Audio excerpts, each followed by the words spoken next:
Israel ছাড়া ভারতের পাশে কেউ নেই। চীনসহ বিশ্বের একাধিক দেশ পাকিস্তানকে সমর্থন করছে বলে মন্তব্য করেছেন পাকিস্তানের প্রতিরক্ষামন্ত্রী খাজা মোহাম্মদ আসিফ। সম্প্রতি পাকিস্তানের করাচি ও লাহোর সহ বেশ কয়েকটি স্থানে ড্রোন হামলা চালায় ভারত, যেগুলোর মাঝে 25টিকে ভূপাতিত করেছে পাকিস্তান সামরিক বাহিনী।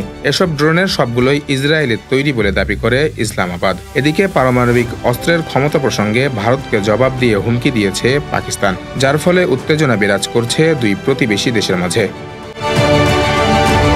দক্ষিণ এশিয়ার পারমাণবিক শক্তিধর দেশ দুটির মাঝে চলছে তুমুল সামরিক উত্তেজনা। এরই মধ্যে ড্রোন ও ক্ষেপণাস্ত্র দিয়ে একে অপরকে ঘায়েলও করছে ভারত পাকিস্তান। তবুও থামছে না দুই প্রতিবেশীর সামরিক উত্তেজনা। 9 মে সকালে আবারও পাকিস্তানের বিভিন্ন স্থানে ড্রোন হামলা চালিয়েছে ভারতের সামরিক বাহিনী, এমন অভিযোগ ইসলামাবাদের। যদিও এ হামলার ক্ষয়ক্ষতি প্রসঙ্গে কোনো তথ্য জানা যায়নি। এর আগে 8 মে রাতে ভারত শাসিত কাশ্মীরের জম্মু শহরে পাকিস্তানের পক্ষ থেকে মিসাইল ছোড়া হয় বলে দাবি করে দিল্লি। যদিও ভারতের এই দাবিকে ভিত্তিহীন হিসেবে উল্লেখ করছে ইসলামাবাদ।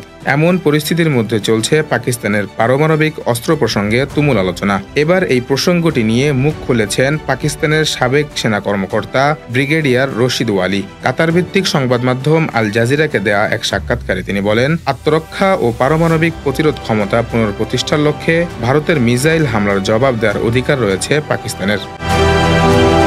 এদিকে ভারতকে সহায়তা করছে ইসরায়েল। এছাড়া দিল্লির পাশে কেউ নেই বলে মন্তব্য করেছেন পাকিস্তানের প্রতিরক্ষা মন্ত্রী খাজা মোহাম্মদ আসিফ।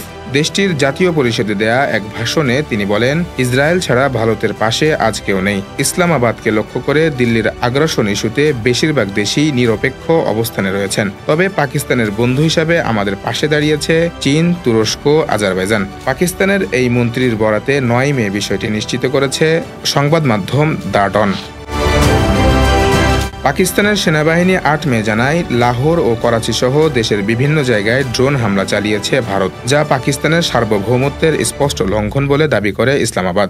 ভারতের ছোড়া ড্রোনের মাঝে 25টিকে ভূপাতিত করে পাকিস্তান সামরিক বাহিনী। তাদের দাবি, এসব ড্রোনের সবগুলোই ইসরায়েলের তৈরি, যার সাংকেতিক নাম হ্যাপারো। বিষয়টি নিশ্চিত করেছে ব্রিটিশ সংবাদ মাধ্যম বিবিসি।